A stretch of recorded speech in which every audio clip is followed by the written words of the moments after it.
Hi everybody, Captain Bill Saiff III. Today's video, it's all about giant lake trout. Have you heard of Lady Luck? Well, today I have Cheryl Kerchner and Kelsey Alvarez on board with me. They're helping me ply the deep waters of the Eastern Basin in search of these denizens of the deep. If you like big lake trout action, it's all happening as we put this video together on Late Season Lakers. Kelsey Alvarez locked on the rod right here. Today it's all about catching lake trout. My old compadre, the Rafferty, saw that baby, went right back, popped it out, snaked it. Good fish. She's staying right in the corner. Got that rod at 10 o'clock. Coming well here. There he is. Yeah. Yeah. Locked right on. That's a good one. You got a ways to go yet, don't you, Shug? How many feet? 55? 55. Okay. Captain Chris Kerchner on the net. Get it, Willie. That one's good. Come right back and see it. This one hit a sunburst bell. Nice and easy. We'll pull your pliers down here for you. Nice and easy, my dear. We don't know how well they're hooked yet. Wind down to them. Stay right in the corner. As you raise the rod tip, you want to try not to touch anything mechanical. Back up. There you go. Good job. All right, stop. Stop. You're around the rigger. There you go. Keep that rod tip nice and high in the air if you would. Chris, good job dipping him, buddy. There's a good one right there, and he's off in the net. So that's why you don't want to back up too quick, because he was barely hooked. Good job. There is the sunburst bell, and I'm going to come right back with you, Chris, and take a look at that spinner. This particular one is a chartreuse red dot. Go right in there, chartreuse red dot, and see the wind spinning that pink hash mark behind there. And what we're doing right here, guys, is we're running a number 2 short shanked eagle claw, and you'll see we're putting 3 beads in behind this. That's just to stretch that back. A lot of these lake trout got so much feed here in Lake Ontario that many of the days that we fish them, they're fed up. So by stretching that hook back, it gives us a chance to run it almost like a cheater. And he wasn't hooked well. He was off in the net, Chris. Yeah, nice fish though. Real good fish. Yep. There he is right here. Good looking lake trout. My dear, well done. Good job. Nice looking trout right there. Beautiful laker. That's the way to do it. I'd say he's a big slaughter, just barely 30. Bring him right up here, we'll box him. First fish of the day, let's get him right in the cooler. Put him right in there on Rafferty's string. That's where he needs to go. You got it, Willie? I'm gonna go back because there's gonna be undoubtedly some good words of wisdom coming from this woman, and I want to make sure that I'm here to capture it, Chris. You don't want to miss anything that's going to come out of her.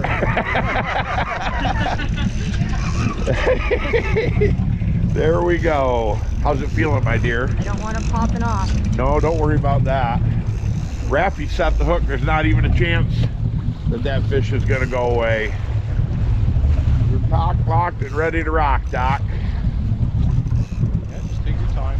That's a good one. A little higher. This one is a lemon lime Opti-Tackle bell. KMDA, which we use a lot of KMDA stuff in ice fishing during the course of the year. Our ice runner suits and our ice shanties that our flip over ice shanties that we use are from KMDA, and they make these cowbells that the price point on them is quite excellent. This lemon lime cowbell with a cracked ice back has been a pretty good bait for us all summer long. We've been doing very well. The sunburst over on number 1 and the lemon lime on number 4 have pretty much been a staple, and it's not unusual to find a couple baits that work like that consistently and just stay right with them. Now we have been varying the middle rigger right here on number 3 periodically. We've changed that, but basically that sunburst bell and that lemon lime bell have stood the test of time right from the beginning of the season till the end. They've been a staple, and they've both been working extremely well. This combination has got a 2-tone spinner, black and chartreuse, with a black bumblebee mini behind it. This is a combination where we're running 2 different size spinners, one a little bit bigger and one a little bit smaller. This is a good fish, Cheryl. This could be a, I don't want to say it right here, but could be a beast. Nice fish. He's laid right up. Come on right over here to me, Cheryl. Step my way. Yep, keep them coming. Keep winding steady. Big fish, Chris. All right, listen, my dear. Keep winding. Keep winding steady. We don't want them to get into that line, so just keep going just the way you are. Billy, she's got a 20 on right here. Yeah, okay, keep winding, honey. Keep winding. Keep winding. Keep winding. All right, stop winding. Start backing up for me. Come to me. Wait, Chris. Wait. And back up. Dip them. Man, my dear, I want to tell you something. You have got the biggest fish of the century. Holy smokes. Is that a beast? In fact, I'm going to say, Chris, we don't even have to dip him. I'm going to say that fish is closer to 22. He is an absolute behemoth. Let's take a look at that spinner. There's that 2-tone spinner that we were talking about. And I'm going to run that right down. And you can see that tiny little black bumblebee hash mark that's in his mouth. And he's hooked right up towards the end of the nose. You did a perfect job playing him. Cheryl, I want to tell you, that is big time, my dear. That was a big fish. Is that the biggest one you've ever caught? Yeah. Look at him, he come right to me. Look at the size of that fish. Hi, baby. I mean, he is a dandy. Here's that lemon lime bell too, guys. Let's take a look at that as Chris gets that out. There's that lemon lime KMDA. That's an Opti-Tackle bell. If you're wondering about Opti-Tackle, the small boards that we run for browns and that we run for walleyes, that's where you've heard that name before, but that's a tremendous bell. It's been working good all year. That is a huge fish. Billy, I'm going to say that fish right there, he's probably 38 inches long. He's a giant. Cheryl, my dear, well done. Thank you. That is awesome. Thank you. The size of that giant lake trout. He is just an absolute hammer. Huge fish. Congratulations, my dear. As we're getting ready to take a picture, the number 1 goes with the sunburst. Kelsey's locked back onto this fish. It is happening hard on Lake Ontario right now. Superb job. That is awesome. So we just missed a fish on this sunburst bell. So one of the things I want to do is show you exactly what we're doing when we set these Scotty downriggers. One of the reasons that we like these Scotties is that very low amperage draw. So when you're fishing lake trout and you're really on top of the bite fast, it's not uncommon to handle 30 to 50 fish. Well, if you're in 160, 170 feet of water like we are today, that's up and down so many times. That's an incredible strain, a little bit to the left, Bill. That's an incredible strain on the battery system and the alternator on your boat. So having a low amp draw downrigger is critically important. The other thing is that because it's a free clutch system on the Scotty downrigger, you burn 0 energy when you're sending that downrigger down to the bottom. So what we're going to do right here is I'll show you how we're going to set this. We drop our spinner right in the water. We put it just a few feet behind the downrigger. We're actually fishing these rigs tight to the ball. Stand the rod in the holder, and then what we're going to do is we're going to wind that 4 or 5 times in that loop, and then I'm going to transfer it to my left index finger. I'm going to raise the rigger until the weight and the winger and my release are right at water level. Once it's there, we're going to do this. It's called a 1-2-3 system. 1, 2, grab the linkage of the release. Easy to hold.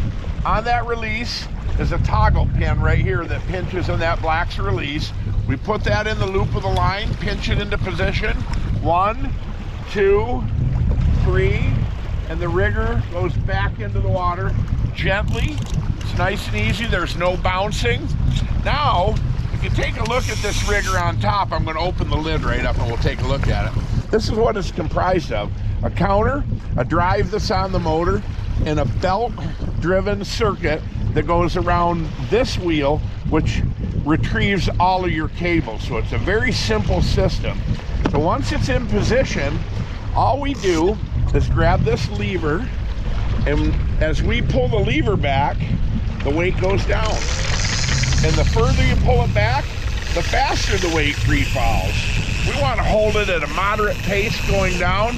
We check our depth with the boat captain. How deep are we, Bill? 170. 170. So I'm watching my counter and I'm approaching 100 feet.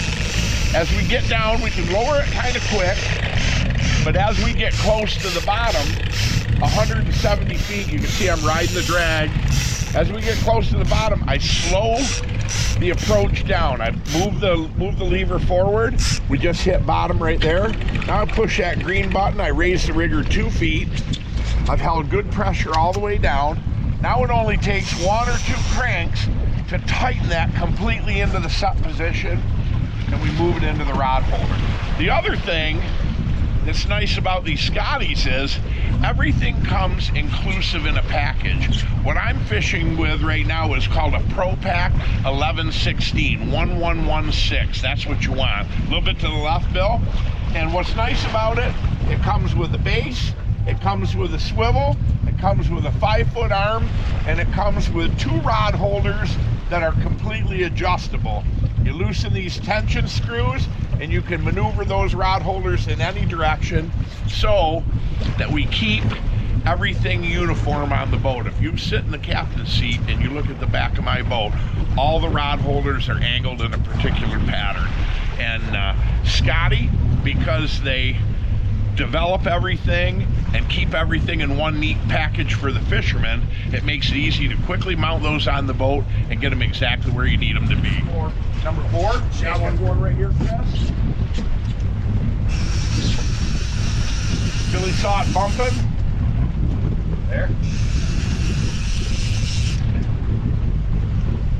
Yes, who's up? Kelsey. Kelsey, come on right there. Come on right in here, Chris. We just hit on this downrigger right here, so we're coming into this position. Kelsey's fighting the fish. And if we want to make small micro adjustments with a downrigger, we can do that by pushing that green button. If we want to drop it, we can lower it with the handle. When we want this to come up, all we have to do is rotate the outside ring to the on position, and now your downrigger's coming up automatically. And there's stoppers 7 feet from the ball on the line.